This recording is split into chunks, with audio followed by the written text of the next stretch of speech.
the top 24 tight ends. And you can see at number 1, Brock Bowers, number 2, Tre McBride, number 3, George Kittle. And what is different from what a lot of rankings might do is I have all 3 of these guys in the same tier. And that's more of a nod to Kittle and how much upside I think he has. You read the guide, you'll know I love George Kittle this year. I think he could be the engine of this passing game with no Ayuk, with no Debo. His splits without Debo are insane. And he goes, 2-3 rounds later than Bowers and McBride. So I think all 3 of those guys are rightfully elite. And I want an elite tight end this year. It's one of those, strategies, those 10 poles of my draft plan is getting an elite tight end. Most often that's going to be Kittle because I am guaranteed to get him in round 3. And sometimes he'll fall to me in round 4. And that way I can get an elite wide receiver, an elite running back, and then Kittle. Whereas Bowers and McBride are going to have to probably take a second-round plunge on. Sometimes McBride does fall to round 3, and that's nice. Like, I love that. Bowers does not fall to round 3, and he doesn't deserve to. We could be talking about Bowers as the next Travis Kelce. Breaks the rookie reception record, not for tight ends, for all positions. Freak athlete, one of the best prospects to enter, comes in and smashes. McBride, a crazy season. Unbelievable. And Bowers only had 5 touchdowns. McBride only had 2. If those guys get a whiff of positive regressions, let's say they have 8 touchdowns, they're going to be insane values at their prices. Let's say they have 12 touchdowns and they go nuts. I think Bowers has a much higher upside ceiling to go to 12 touchdowns, by the way. It's McBride, for whatever reason, even dating back to high school, has struggled to score touchdowns. I don't know why. He's a big body. He's got a good catch radius. I don't know why he doesn't catch touchdowns, but he doesn't. So I am a little bit more skeptical of him actually hitting that high touchdown ceiling. But it's one of those things where it's like, if this happens, then this is the result. Like, you got 2 tight ends that are targeted like they're number 1 wide receivers, and they just need a little bit of touchdown luck to then be Travis Kelce. If you didn't have him, you probably didn't win him up much money in 2025 fantasy. And that could easily happen for Bowers and McBride. Whereas Kittle's almost the opposite. You're going to get the efficiency. You're going to get the touchdowns. What if you get 140 targets for George Kittle this year, though? Number 1 tight end last year in fantasy points per game. So I don't think you can go wrong with any of those 3. I just lean to Kittle the most because he's the cheapest, and he's cheaper by a good round or so discount. You can build a little bit more of a roster out around him before you get to him. But I want one of those 3. Like, once you get a drop off, you get to Laporta, he's like alone in tier 2. Because, he was just the number 1 scoring tight end 2 seasons ago, but then JMO kind of exploded, and I think his ascension is going to continue. I don't see Laporta coming into this top tier again. I just don't think that volume is going to exist. And then after him, you get to tier 3, and this is like all the remaining, like, okay, I can have these guys as my number 1 tight end. You can see it goes from 5 to 12. 5, TJ Hawkinson. 6, Travis Kelce. 7, Tyler Warren, plus 4 ECR on him. 8, Evan Ingram. 9, Mark Andrews. 10, David Njoku. 11, Tucker Kraft. And 12, Colston Loveland. So Hawkinson, he goes in redraft leagues like way too early. In best ball, he falls to the 80s, sometimes the 90s. I love him there. I think he's going to be a nice safety valve for J.J. McCarthy. I think this offense is going to feast. I think in those early weeks when Addison's out, it's a no-brainer. Hawkinson's going to pick up a lot of slack and be a beast. So I love T.J. Hawkinson. High floor. In redraft, though, he does creep in like the 60s, and there's just too many wide receivers. You saw my top 40 receivers that I have tier 7 to 8. And those round 6 to 8 range, like I need those guys. And I'm not going to take a detour from TJ Hawkinson. That's why I'll take my round 3 detour and get George Kittle when I hate all the receivers on the board. Round 6 through 8, especially round 6 for where Hawkinson goes. Same with Kelce. Like, he's motivated, in best shape of the last couple of years because they really want to bounce back. I could see totally Travis Kelce has a diet Travis Kelce season from the last couple of years, maybe. But it doesn't excite me as much. So where I often find myself investing in these guys is like Tyler Warren, who goes 40 picks after TJ Hawkinson and Travis Kelce, around 9-10 range, where I've feasted on those wide receivers. I've got 4 to 5 wideouts I love, and I've got 2 to 3 running backs I love. Maybe my quarterback at that point, maybe not. I don't mind waiting on quarterback.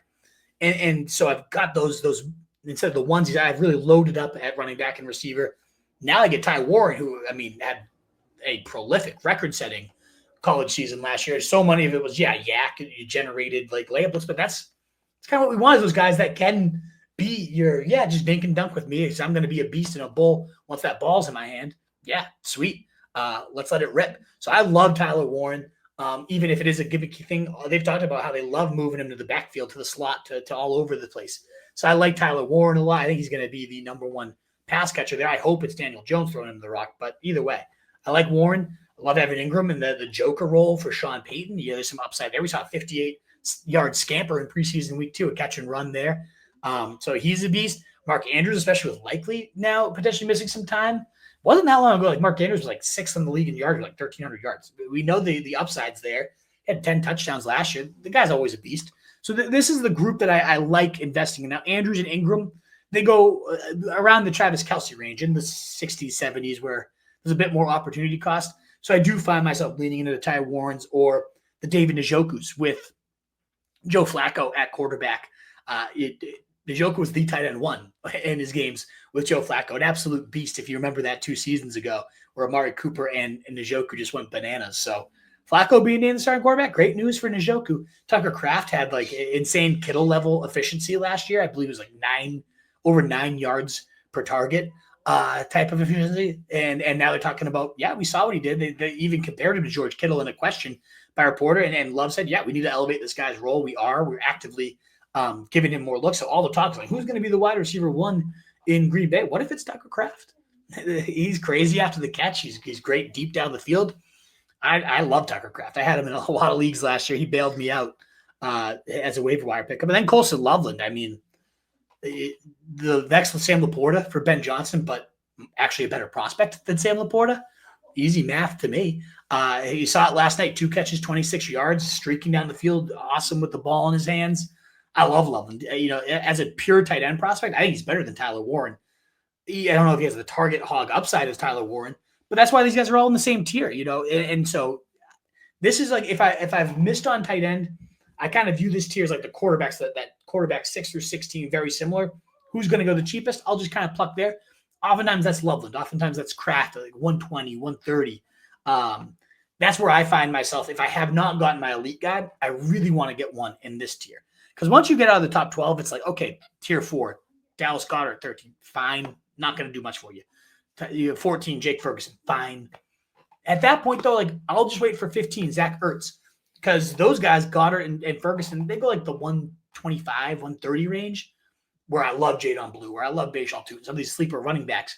Zach Ertz goes like 170. He often goes undrafted, and he outscored both of those guys by quite a lot last year and is now even more of the security blanket because Terry McLaurin's been out, and it looks like he's just kind of completely turned back time. So Zach Ertz, I do really, really like if I've punted the position, a nice high floor option, similar to Hunter Henry with Drake May. McDaniels, last time those two played together, they only had 1 season, McDaniels with Hunter Henry. 9 touchdowns with Mac Jones as his quarterback. I think he got 10 touchdown upside there. Kyle Pitts, I just have him here because I wanted to say Kyle Pitts, but all the talk, he's his golf buddy now. Oh boy, I better go in. Dalton Kincaid, a tweener, classic tweener tight end. That's like not athletic enough to be an every down move around wide receiver piece, not a good enough blocker. So you got Knox coming in. Knox scores that touchdown in the preseason to just remind you of everything you hated about the guy. And then Brenton Strange, tight end 19, converts 2 key third downs in the early preseason game. Like a lot of talk in camp is this offense. It's like Evan Ingram's just there and they haven't missed a beat. I like Strange. It is just though, like, okay, you got Hunter, you got, of course, BTJ. It's kind of Kate Hutton when you're surrounded by these 2 elite beasts. You could be good, but how much volume is there really going to be there for you? And then to wrap it up, so I do think those guys are like, okay, I've punted the position. Can I get any dependable production? These 13 through 19. If they're my tight end 1, because I waited to 170 to just take one in the last round, sure. Once I get to tier 5, I mean, Isaiah Likely, if he's healthy, he's definitely in that tier. But dealing with a foot thing might linger onto the season. Chigo Konku, 21.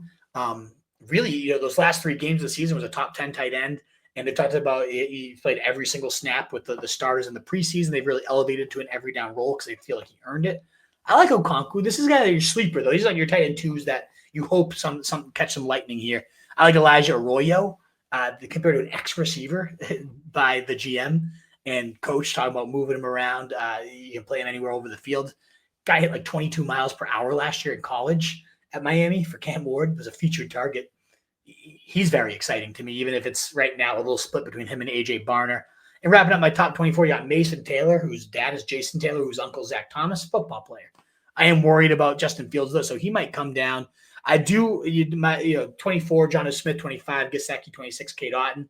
Jonnu Smith clearly below ECR, minus 11 is ADP, the tight end 4 last year. I mean, he leaves the ultimate fertile fantasy environment of Miami to now maybe he is the number 2 option in Arthur Smith's passing game. So yeah, I don't love Jonnu Smith. I think it's just going to be maddening inconsistency for any passing game weapon with Arthur Smith, including Jonnu. So he's overrated in my opinion. And that wraps up my top 24 tight ends as well. What is up, you fantasy wolf? Thanks so much for tuning in. If you haven't already, share your thoughts in the comments, check out some more videos, and join the newest Wolfpack by subscribing below.